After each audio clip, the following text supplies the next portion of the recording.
اب سندھ میں عید میلاد النبی صلی اللہ علیہ وسلم کے جلوس پر روافض نے پتھراؤ کیا ہے اور خوارج بھی کرتے ہیں. اب اس پر کئی لوگ اپنا اپنا فلسفہ جھاڑ رہے ہیں کہ ایسا کیوں ہوا، ایسا کیوں ہوا، ایسا کیوں ہوا. اللہ کا شکر ہے، میں کہتا ہوں میرے والے بیانیے پہ اگر اہل سنت اکٹھے ہوتے تو پھر پاور بن چکے ہوتے، اور یہ کمزوری ساری صلح کلیت کی وجہ سے آئی.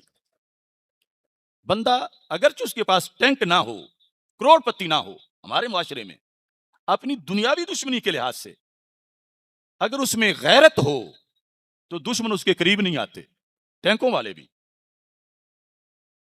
وہ غیرت کیا ہوتی ہے؟ غیرت یہ ہوتی ہے کہ جب دشمن کو پتا ہو کہ جو میرے مخالف ہیں ان میں سے کوئی بھی میرا حامی نہیں ہے، کوئی بھی میرے لیے جاسوسی نہیں کرے گا، اور اس ٹبر کا کوئی بندہ بھی میرے لیے نرم گوشہ نہیں رکھتا، ایک سے بڑھ کے ایک وہ کڑوے ہیں. اب وہ اگرچہ اس کے مخالف کمزور بھی ہوں مالی اور افرادی طور پر، لیکن اس کو پتا ہے کہ یہ سارے کے سارے ٹوٹل یہ میرے پکے دشمن ہیں، ان میں سے کوئی بھی میرے بارے میں نرم گوشہ نہیں رکھتا. اب اگر دولت نہ بھی ہو دشمن پر ہیبت طاری ہوتی ہے. یہ وہ حکم ہے جو اللہ نے قرآن میں فرمایا وَلْيَجِدُوا فِيكُمْ غِلْظَةً، اے مسلمانوں تمہارے دشمن تمہارے اندر سختی پائیں. غلظہ یہ آیت ہے کہ دشمنوں کو اگر تمہارے اندر نرمی مل گئی تو پھر تجھے نہیں چھوڑیں گے. دشمنوں کو تمہارے اندر، وہ دشمن تمہارے اندر کیا پائیں؟ بولو تو صحیح نا، قرآن ہے وَلْيَجِدُوا فِيكُمْ وَلْيَجِدُوا فِيكُمْ غِلْظَةً، سختی. وہ سختی جو ہے اس کی وجہ سے بہت سے کام روب سے ہی بن جاتے ہیں. وہ روب بنتا تب ہے جب سختی ہو. اور اگر دشمنوں سے دوستیاں ہوں، غلظہ نہ رہے، تو پھر اگر ٹینک بھی گھر رکھے ہوں تو دشمن آ جاتے ہیں. انہیں پتا ہے کہ جنہوں نے ٹینک چلانے ہیں وہ ہمارے ساتھی ہیں، دعوتیں ہم اکٹھی کھاتے ہیں، وہ ہمارے مراکز میں آتے ہیں، ہم ان کے میں جاتے ہیں. ان کے بہت سے بندے ہمیں بتا دیں گے پہلے ہی کہ اب یہ تم پہ حملہ کرنے لگے. غلظہ نہ رہے تو کچھ بھی نہیں رہتا. تو غلظہ کیا صلح کلیت رہے تو پھر غلظہ نہیں رہتا، اور غلظہ نہ رہے تو ہیبت نہیں رہتی. ان میں سے کوئی بھی صغرا کبرا میں سے کوئی بھی ایسا نہیں ہے جو کمزور ہو، قرآن سے ثابت ہے. اب جن منہاجیوں کی، تفضیلیوں کی اور لوگوں کی یاریاں ہیں روافض کے ساتھ، اور انہیں پتا ہے روافض کو کہ یہ کچھ آستانے کنٹرول کر جائیں گے، کچھ تنظیمیں کنٹرول کر جائیں گی، کچھ افسر کنٹرول کر جائیں، ہمیں مار بھی ان کو گئے تو ہمیں کس نے پوچھنا ہے. یہ وجہ ہے کہ اہل سنت کی دھاک نہیں رہی. اور یہ سب کچھ کیا میرے کھاتے میں آتا ہے کہ باقی کے کھاتے میں آتا ہے؟ میں گیا کبھی ان کے مراکز میں؟ کسی کے میں نے بلایا ان کو؟ کبھی میری ان سے ملاقات ہوئی؟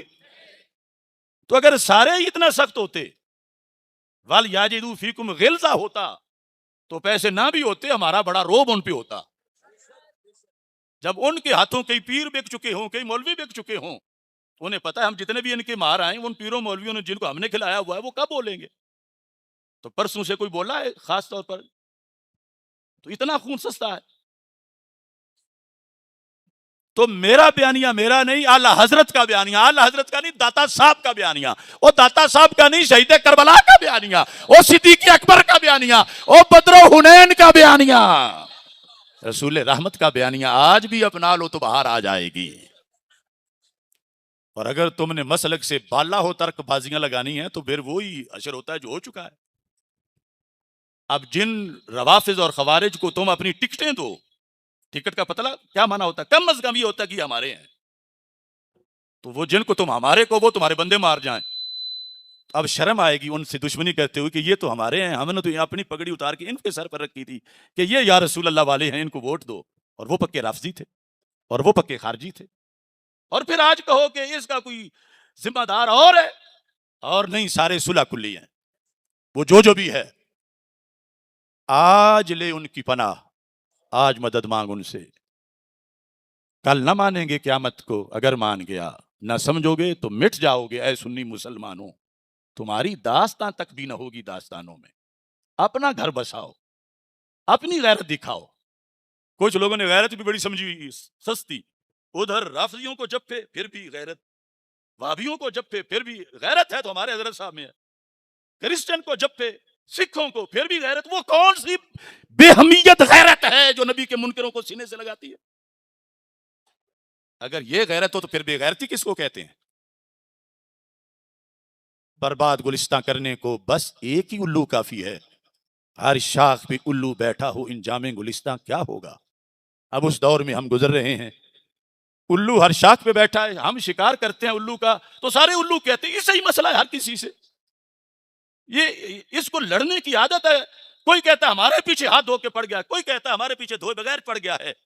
مناجی کہتے ہیں ہمارے پیچھے, دوسرے کہتے ہیں ہمارے پیچھے, ضیاء کہتے ہیں پھر بھی کہتے ہیں ہمارے پیچھے. ارے میں مسلک اعلی حضرت پر ہوں, جو اس کے سامنے آئے گا ہم کچل کے رکھ دیں گے انشاءاللہ.